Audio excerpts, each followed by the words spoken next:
मार्गदर्शक हम सबके ग्रेजुएट हम सबके बीच में श्रीमान डॉक्टर विजय सिंह महादेव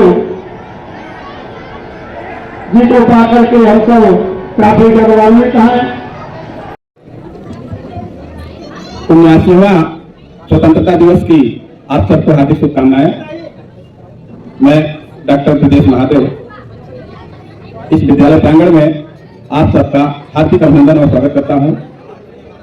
मित्रों, हम स्वतंत्रता दिवस मनाते तो हैं, लेकिन क्या कभी हमने विचार किया कि स्वतंत्रता दिवस क्यों मनाया जाता है? क्यों हर साल हम इसे पुनरावृत्ति करते हैं? स्वतंत्रता का मतलब ही होता है कि हम आजाद हैं, और इस आजादी को दिलाने में हमारे जिन वीर सपूतों भारत के लालों ने अपनी कुर्बानी दी है, सामने आप देख रहे हैं सुभाष चंद्र बोस, महात्मा गांधी, चंद्रशेखर आजाद, राजगुरु, तमाम ऐसी विभूतियां हैं जिन्होंने अपने प्राणों की न्यौछावर कर हमें आजादी दिलाई है। तो इसलिए नहीं कि हम एक दिन जुट के जश्न मनाएं, बल्कि इसलिए कि हम जो है अपने को अपने इच्छानुसार परिवर्तित करके इस समाज को एक नई दिशा दे सकें।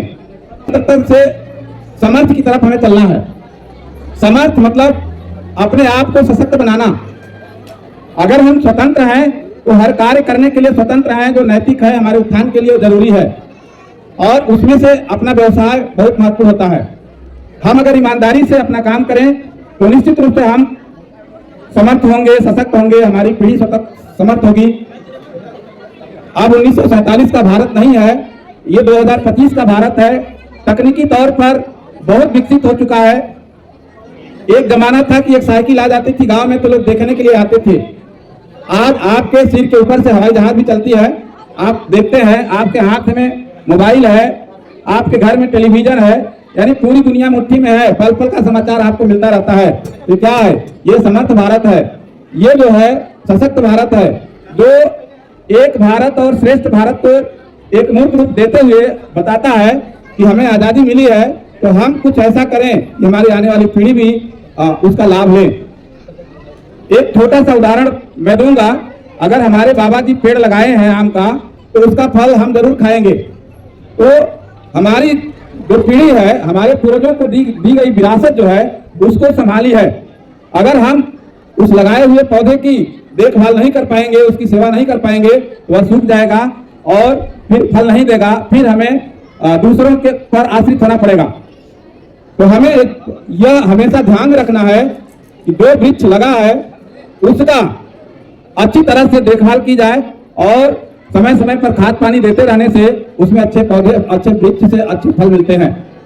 कहने का तात्पर्य है, हमें आजादी मिली है तो इसे बचाए रखना भी जरूरी है। आज जिस तरह से दुनिया आगे बढ़ रही है, कहीं कहीं हम भटकते भी हैं, और वह भटका होता है हमारी मानसिकता का।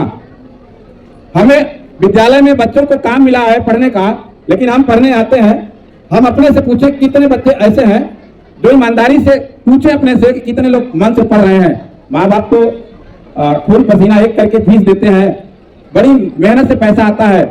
1 रुपए अगर कमा कर लाएंगे तो वो 100 रुपए के बराबर होता है। सड़क पर गिरा हुआ 100 रुपए कुछ नहीं है। सिर्फ इतना जान लीजिए कि आपको जो जिम्मेदारी मिली है उसको ईमानदारी से करेंगे तो आप असली मायने में स्वतंत्रता का लाभ लेंगे और आप आगे बढ़ेंगे। हमारे बच्चे यानी देश के बच्चे भारत के भविष्य माने जाते हैं, और भारत के भविष्य इसलिए माने जाते हैं कि आज जो इनकी सोच है कल साकार होगी और एक नए भारत को एक नई दिशा देगी। आप संकल्प लीजिए कि आप पढ़ने आते हैं तो आप इतना पढ़िए कि कुछ ऐसा कर दीजिए कि आपके माँ बाप गर्व महसूस करें। तमाम ऐसे बच्चों का उदाहरण है। ऐसे ही कल्पना कीजिए, ऐसा ही काम कीजिए, जब कभी अवसर आए तो कुछ नया करके दिखाइए। मैं एक बार फिर आप सभी का आभार प्रकट करता हूँ, पूरे विद्यालय परिवार का आभार प्रकट करता हूँ, पूरे ग्राम समाज का आभार प्रकट करता हूँ, बच्चों का शुभकामनाएं देता हूँ बच्चों को, और उन्हें स्वतंत्रता दिवस की फिर से शुभकामनाएं देते हुए मैं उम्मीद करता हूँ कि हमारे बच्चे आने वाले समय में ऐसा कुछ काम करेंगे कि विद्यालय ही नहीं, उनके माता पिता, गांव, समाज और हम सबका नाम रोशन होगा।